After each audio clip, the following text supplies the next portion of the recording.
And today's T20, even 220 is chaseable. The pitches are so good, the outfields are smaller, the bats are so good. So, see, Umesh has been a fantastic bowler. I think the biggest strength of him is his fitness. The England series, that one test match he played, the way he got Joe Root out was wow, that's an unbelievable. I think Rajasthan have picked up a very, very good side this year, and the kind of cricket they are playing, the brand they're playing is superb. Sankara has really added a lot of value to their setup. Gujarat is a new team. There's absolutely no pressure for them. They are a young team. They're just coming and expressing themselves beautifully. What I like about Rajasthan Royals and Gujarat Titans, and even Lucknow for that matter, is they are playing very fearlessly. After the fourth game is when these teams will start doing better, but it should not be too late for them by that time.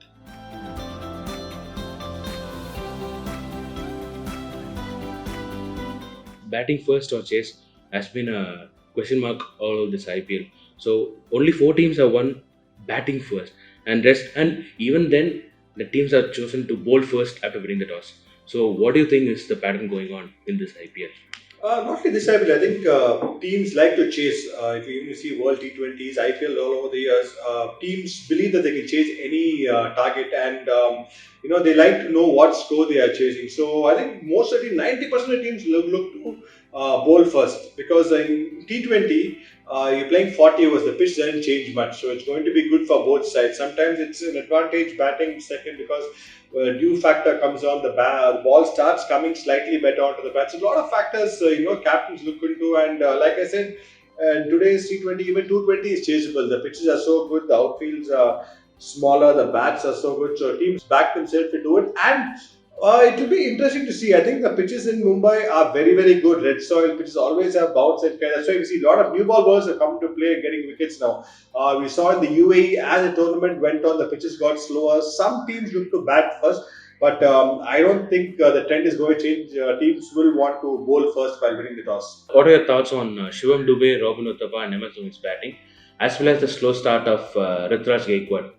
I strongly believed if CSK had to do well, Gaikwad's knock at the top of the innings is very, very important. Yes, he's had a trend. He's a very slow starter in the IPL. If you see the last 3 years, he's got single-digit numbers, and after it, he's really picked on well. So CSK need him to fire, because if you're going to lose wickets up front, it's going to put too much pressure on the middle order coming in. They cannot play the kind of game they want to. Gaikwad is a very, very good player, and I strongly believe he will come back to form. But CSK needs him to fire very, very quickly, because you have Raidu, you have Dhoni, you have Jadeja. Dube is in good form, so I think runs on top of the order, getting a team off to a good start without losing wickets, I think will be the key. And they also find it difficult without Deepak Chahar.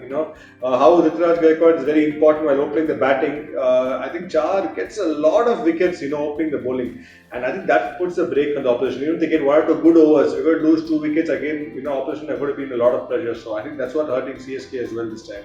Okay, what are your thoughts on Umesh Yadav's performance this season and the myth of power play bowler? Umesh has been a fantastic bowler. I think the biggest strength of him is his fitness. He's somebody who is growing older by never. He was really getting fitter and stronger, and the way he's bowling. I think the England series, that one test match he played, the way he got Joe Root out was wow. That's an unbelievable delivery. Joe Root was batting like a dream. So, he has something special. He's somebody who bowls 150, 145 plus on regular basis. And now the pitches in Mumbai are suiting him. We spoke about the pace and bounce, and I think he's using it really well. He's been fantastic for India and for the franchises he's played in. And like I said, the Mumbai pitches are really helping with the extra pace and bounce. And that's why his team are doing well. He's getting wickets up front for them. That's where CSK has been struggling. So nothing new. I think Umesh has been a fantastic bowler for India. He's fresh. Unfortunately, he doesn't get to play much. So whenever he gets a chance to play, he really steams in and lets go. He's somebody who can swing the ball at 140, 145, which makes it very, very difficult for the batsman to, free their arms. So sometimes when he doesn't move the ball, batsman can hit him. But here in Mumbai, sometimes the humid conditions under lights, the ball does swing a bit, and when you do it with pace, it's not easy for the batsman. So Rajasthan Royals and Gujarat Titans are the only teams unbeaten currently this IPL. So what are they doing right? I think Rajasthan have picked up a very, very good side this year, and the kind of cricket they are playing, the brand they're playing is superb, and that's very nice to see a lot of youngsters. And I think Sankara has really added a lot of value to their setup. I think his vast experience can really be seen by the way they are playing. I think they have two very, very good spinners in Ashwin and Chahal. I don't know why RCB let go of Chahal. He's been a very, very good performer in T20 cricket, and middle overs again, the spinners picking up wickets. They may go for runs, but the 2-3 wickets in the middle over, that's where the game changes. So Ashwin, although he's finger spinner, he's been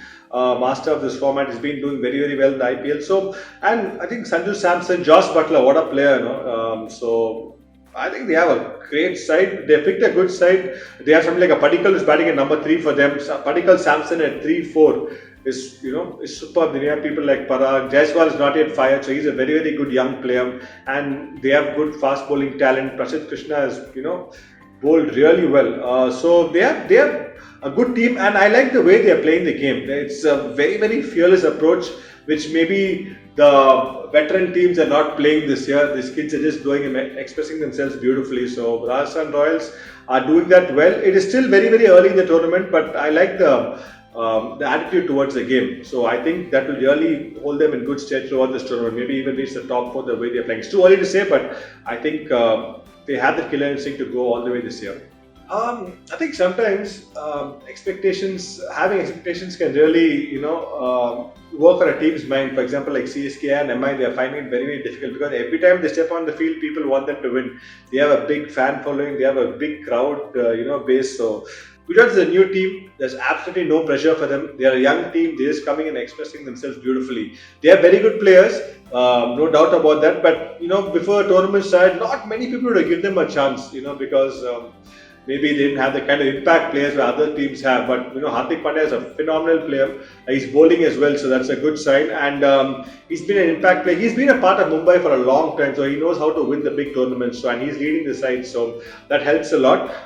Shubman Gill, phenomenal player. Matthew Wade, somebody like Matthew Wade will fire. He's been playing this format for a very long time, so I don't see why they shouldn't do it. I like Abhinav Manohar. He's, like I said, I've seen a lot of him, and he's a very, very exciting young talent.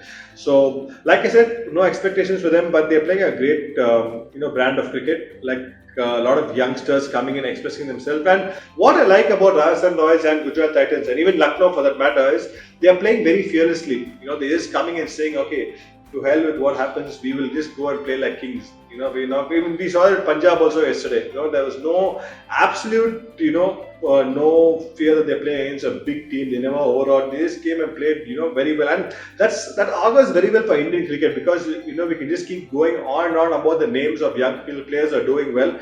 But I think that is very, very good. That is a good thing to see, and a lot of young talent is going to come. And these are the kind of teams which are going to really, give them a base to perform. Lucknow, Gujarat, and they will get better. They have a good support staff. They prepared very well for a tournament. So that's good to see. And I wouldn't be surprised if one of the teams end up winning the tournament because, like I said, the only thing about CSK and MI is they have experience in their side. They can always win 2-3 games, and when they gain momentum, they can be unstoppable. A lot of young teams are doing very well this year, and I think we can see a few surprises by the end of the tournament. So both CSK and MI have failed to win a single match in this tournament, and both teams are missing their important players in Deepak Chahar and Umesh Yadav. So does a single player affect the team dynamics, and if so, is it healthy? I think it's a good question, and I think CSK are feeling it more actually because Deepak Chahar is somebody who gets wickets up front, and T20 if you get 2 wickets in the power play, it really puts a lot of pressure on the opposition. So that's something CSK are missing a lot. I don't know why they got rid of Josh Hazlewood. I think the reason why CSK won was because the way Hazlewood and Deepak Chahar bowled the new ball, and you don't have two of them. Obviously, we've lost Deepak because of injury, and Hazlewood, I don't know why they let go of him. So that is quite a surprising omission actually. So I think that's hurting them very badly. You have two young guys bowling with the deep. You don't have Shardul Thakur as well. So they just throw two young guys in the deep sea, and sometimes it works for you, but it's a little challenging for them. They have a new leader, so a lot of things are not really working for them. Although Dhoni is still playing, I'm sure he's adding a lot of value from inside, but still you have a new leader, and those kind of things are not working their way. Like we said, Gaikwad's form, and I think fast bowling, new ball, we spoke about Umesh Yadav's effect, and I think Deepak Chahar is somebody who done the same thing for CSK. Even in pitches where they're not much help in the UAE, He was able to move the ball well, and although he got hit for a couple of overs, he always came back and picked wickets, which is not happening for CSK now. So they have to they have to act fast. I think after 25th April, Chahar may come back. So I think that is some. I think by that time the pitches may lose the juice which is there now. It's going to get hotter. It's going to be humid. So definitely there will be bounce, but the kind of pace and lateral movement may not be there. So I think that's a big blow for CSK. Maybe they should have thought out their replacements a little bit better. I don't know what option they have, and they have a lot of rookie young fast bowlers. Would have been good if they had something like Deepak Chahar to support in one end. But you're putting two people at the same time, it may not work very well. So they have a lot of problems, CSK, but we have seen them, come out of the situation a lot of times. Is it too late now? We have to wait and watch. But I really hope, being a former player and the CSK fan, I really hope they fight out and come strongly. Yeah, phenomenal player. I think unbelievable player. I think they're feeling it more because Rohit has really not got going. Rohit is somebody who's a special player, but you can't expect him to do it day in day out. But if Rohit gets going, you won't feel the effect of Surya Kumar. Obviously, Surya Kumar has won a lot of matches for Mumbai. He's been an amazing player for them, and even Kieran Pollard is not really clicking the way they want to. So if these two had done well, Surya's effect wouldn't have been that big. But having a player like him, coming in number 3, Anmanpreet Singh is not finding it that easy. So they have a good youngsters, contributing well. But again, contributing is one thing and winning matches is a different thing. So that's where experience of Surya will come in. Once he gets to 30-40 runs, he will see that his team is through. So that's what they are missing right now. Ishan Kishan is in good form. He just needs support, which is not happening for MI. So yeah, both teams are, on a similar plate.